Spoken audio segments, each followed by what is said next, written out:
To begin your assignment, you will open a browsing page on Edge.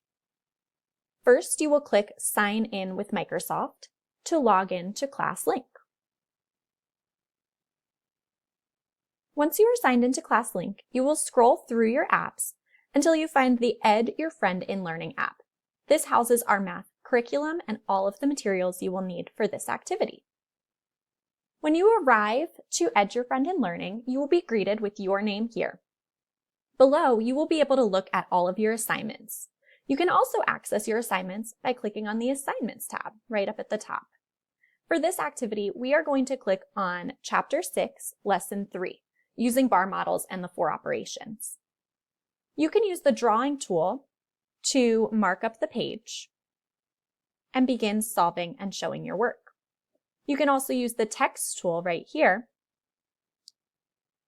to type your answer.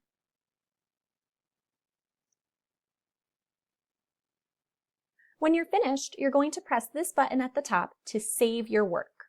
You'll go into your folder for 3rd grade, and you can type in the title, Chapter 6, Lesson 3, and press Save. Great work!